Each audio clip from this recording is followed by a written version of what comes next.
Alunos e alunas, tudo bem com vocês? Eu espero que sim.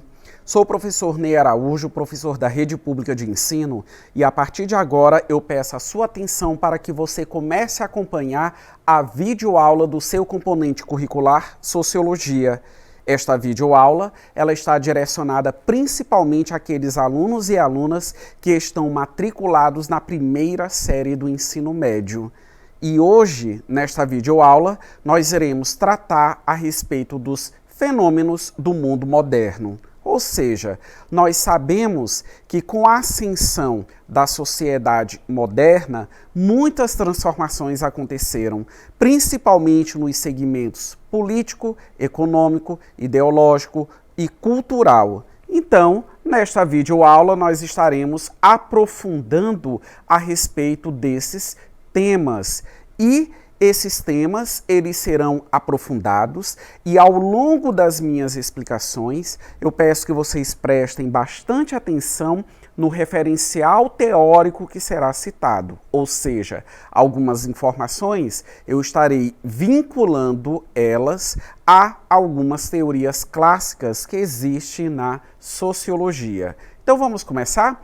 Olha só, uma primeira grande alteração do mundo moderno, conforme vocês podem visualizar na imagem, temos aí uma linha de montagem, uma foto antiga, que mostra justamente um ambiente industrial. E nós temos aí ao lado uma legenda, bem destacado na cor azul, divisão do trabalho. Nós sabemos que com o advento da sociedade capitalista, nós tivemos justamente esse marco histórico, que inclusive já foi tema de videoaulas anteriores. Não é a primeira vez que eu trato a respeito da Revolução Industrial. Como eu já expliquei em videoaulas anteriores, a Revolução Industrial, ela simplesmente atribuiu a característica econômica do atual modo de produção capitalista, no sentido de que nós estamos inseridos em uma sistemática social baseada em uma economia de mercado. E não só isso. Com a Revolução Industrial, quer queira, quer não, as rotinas, como que o trabalho, como que o trabalhar é caracterizado no modo de produção capitalista. Então nós temos a divisão do trabalho, que consiste justamente em quê? Colocando de uma maneira bem simplificada, na distribuição de tarefas. Nós temos um determinado ambiente de trabalho, seja ele industrial ou não, porque também precisamos trazer essas discussões para os nossos dias atuais. Quando nós tivemos a Revolução Industrial, a primeira Revolução Industrial, nós estamos tratando, como o próprio nome sugere, da indústria propriamente dita. Mas quer queira, quer não, dessa primeira Revolução Industrial até os nossos dias atuais, nós precisamos entender que novos trabalhos, novas profissões, novos ambientes de trabalho, eles foram justamente surgindo. E em cada um desses ambientes de trabalho, sejam eles públicos ou sejam eles privados, nós vamos identificar esse processo da divisão do trabalho. Isso implica dizer o quê? São profissionais, são pessoas que possuem atribuições específicas e que essas atribuições específicas, elas são cumpridas todos os dias, todos os dias, todos os dias.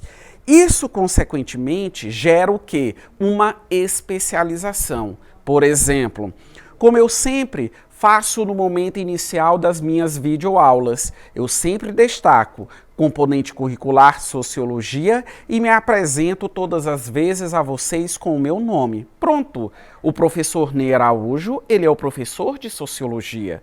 Então, diariamente com os meus alunos, quando eu gravo essas videoaulas para vocês, eu estou ministrando videoaula de quê? Quando eu estou no ensino presencial com os meus alunos em sala de aula, eu estou ministrando aula de qual componente curricular? Sociologia. Eu não estou ministrando aula de biologia, de matemática, de física ou qualquer outro componente curricular que eu possa mencionar aqui como exemplo. Então eu acabo sendo o quê? Um especialista. A exemplo do mecânico que está lá na oficina.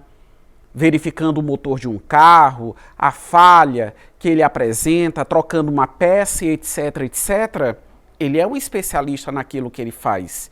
Isso é resultado do processo de divisão do trabalho. A exemplo do médico, né, que concluiu a educação básica, teve acesso ao ensino superior, aprendeu as informações a respeito das patologias, procedimentos cirúrgicos, dentre outras questões que, no caso, são afetas ao exercício da medicina. É um exemplo de um outro especialista. Então, com o advento do capitalismo, nós tivemos isso, o processo de divisão do trabalho. Vamos avançar, mais uma informação. Agora vocês podem visualizar, nós temos aí a questão da coesão social. E vocês podem observar duas imagens. E entre essas duas imagens, nós temos aí o sinal matemático da diferença. A parte de cima, ou seja, a imagem que está em preto e branco, nós estamos observando pessoas trabalhando, né? Na agricultura, temos aí animais, né, estão plantando e etc, etc. A imagem de baixo mostra, digamos assim, pessoas e cada uma delas está caracterizada conforme, digamos assim, uma profissão. Então essa discussão é bem semelhante ao que eu colocava agora há pouco a todos vocês. Só que nós temos esse termo, coesão social, que nós encontramos lá na teoria durkheimiana, mais especificamente na obra da divisão do trabalho social. Então eu vou retornar à imagem e, com base no pensamento durkheimiano, nós vamos analisar essa imagem. Prestem bem atenção. A imagem de cima, a que está em preto e branco, ela retrata a divisão social do trabalho. E a parte de baixo, a imagem da parte inferior da tela, mostra a divisão do trabalho. E aí você pode me perguntar, professor, mas qual é a diferença entre a divisão social do trabalho da divisão do trabalho? A divisão social do trabalho, digamos assim, não existe essa rigidez no que diz respeito às atribuições de tarefas. Todos os indivíduos, eles estão ali envolvidos no processo produtivo, né? Então não há, digamos assim, esse estabelecimento, repito, de uma maneira tão rígida. Quer queira, quer não, todos acabam sendo participantes das diferentes tarefas que podem ocorrer. E isso é uma realidade de trabalho muito comum ainda naquelas sociedades que na atualidade são consideradas sociedades tribais e principalmente nas organizações sociais que antecederam o atual modo de produção capitalista. Já a imagem que retrata justamente os vários profissionais é bem no perfil de como eu explicava agora há pouco, quando eu citava a questão da Revolução Industrial. Você tem pessoas com qualificações, com especializações distintas. Então, elas só sabem fazer isso. Então, quando eu mencionei, por exemplo, a questão de um mecânico de uma determinada oficina que está habituado em que a sua rotina laboral está vinculada à manutenção de motor de veículos, é só o que ele sabe fazer. Ele não sabe, por exemplo, construir. Da mesma forma que o médico que está realizando os procedimentos cirúrgicos, atendendo a população através das consultas, analisando exames médicos para se fechar um determinado diagnóstico, ele é especialista nisso.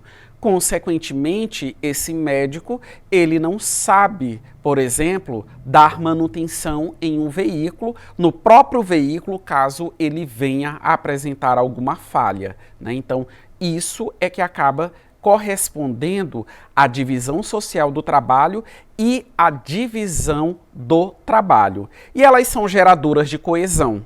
Coesão significa união, significa reunião, significa agrupamento pelas semelhanças e pelas diferenças. Vamos ao próximo item.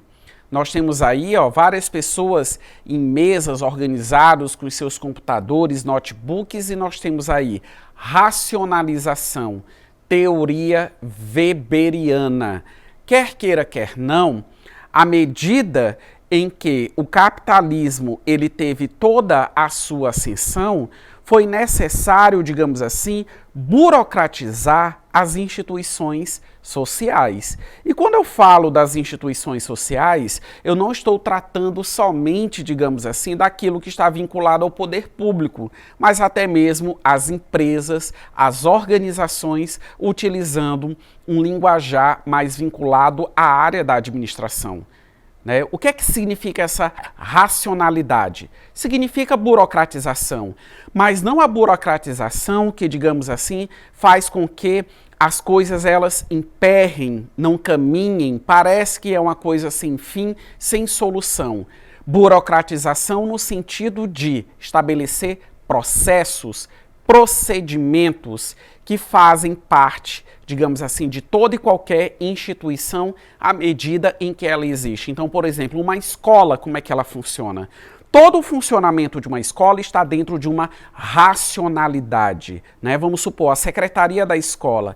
Como que as notas dos alunos são organizadas? Os registros das frequências e assim sucessivamente. Ah, mas quem registra a frequência são os professores, né? Em um primeiro momento, quem lançam as notas de uma maneira individualizada são professores, mas tudo isso depois precisa ser alimentado na secretaria. Então percebam, são rotinas, são papéis, são atribuições e processos que precisam ser claramente estabelecidos. Agora, com base nas explicações, vamos ao exercitando da nossa videoaula, bem simples, a pergunta e 5 possibilidades de resposta. Para Durkheim, a coesão social é geradora de, letra A, solidariedade social, letra B, desigualdade social, letra C, cultura popular, letra D, etnocentrismo ou letra E, manifestações políticas. Vamos visualizar a alternativa correta. Letra A. A coesão social ela é geradora de solidariedade social. Não solidariedade nesse sentido da ajuda mútua, da caridade, né, do ser solidário que é entendido nos dias de hoje. O conceito de solidariedade social, na teoria durkheimiana, ele explica os laços, os vínculos que fazem com que nós tenhamos contato uns com os outros. Ou seja, por que nós interagimos? A partir do momento que nós vivemos em sociedade. Sabemos que essa interação ela é imprescindível, mas o que é que me faz ter contato com uma pessoa, com uma segunda pessoa, com uma terceira pessoa e assim sucessivamente? Esse contato, os vínculos que são criados entre os seres humanos, que são seres sociais, foi o que o Durkheim concebeu como sendo solidariedade social. Prezados alunos, finalizo esta videoaula. Um forte abraço a todos vocês e não deixe de acessar a plataforma eduque.ac.